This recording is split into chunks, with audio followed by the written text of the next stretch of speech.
সময় থাকতে নিজেকে পরিবর্তন করুন। যেদিন কেউ চাকরি হারিয়ে চোখের পানি মুছছে, সেদিনই কেউ চাকরিতে প্রমোশন পেয়ে দামি রেস্টুরেন্টে ট্রিট দিচ্ছে। লাইফে কিছু একটা করতে না পারার কারণে যেদিন আপনাকে কেউ ছেড়ে চলে যাচ্ছে, সেদিনই কোনো এক প্রতিষ্ঠিত ছেলের কাছে কয়েকটা মেয়ের বিয়ের বায়োডাটা আসছে। হাত পা গুটিয়ে বসে না থেকে সিরিয়াসলি এবার লাইফটাকে নিয়ে ভাবুন। আজীবন সময় দিয়েছেন নিম গাছের নিচে, আর এখন এসে বলেন জীবন এত তিতা কেন? দোষটা কার ছিল? ভাঙা সিন্ধুকে কেউ টাকা রাখে না, নষ্ট ঘরের কেউ যত্ন নেয় না।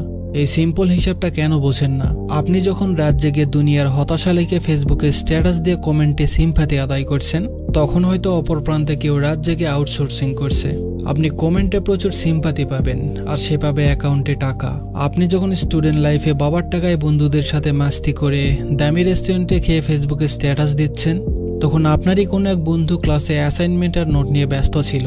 কয়েক বছর পর যখন সে বড় কোম্পানির সিনিয়র অফিসার হয়ে দামি রেস্টুরেন্টে অফিসিয়ালি মিটিং করবে, তখন হয়তো আপনি দুর্বল সিজিপিএর সার্টিফিকেট নিয়ে টঙের দোকানে চা খেতে খেতে চাকরির বিজ্ঞপ্তি খুঁজবেন।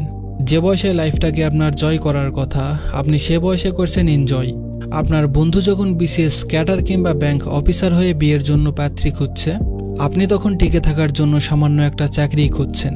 কারণ আপনি যখন ক্লাস ফাঁকি দিয়ে ডেটিং করতেন, আপনার এই বন্ধুটি তখন ক্লাসে বসে নোট করত, আর আপনি তখন দিন শেষে হতাশ হয়ে বলবেন, শালার ভাগ্যটাই খারাপ। No brother, you are totally wrong. আপনার ভাগ্য আজ আপনাকে এখানে আনেনি, আপনি নিজেই আপনার ভাগ্যকে এত নিচে নিয়ে এসেছেন। বাড়ির পাশে ময়লা ফেলে তা থেকে কিভাবে ফুলের সুবাস আশা করেন? কাজ যা করছেন রেজাল্টও তাই পাবেন। সুতরাং সময় থাকতেই যেন আমরা সময়ের মূল্য বুঝি, কারণ প্রত্যেকটি মুহূর্তই জীবনে অনেক গুরুত্বপূর্ণ। ধন্যবাদ সবাইকে।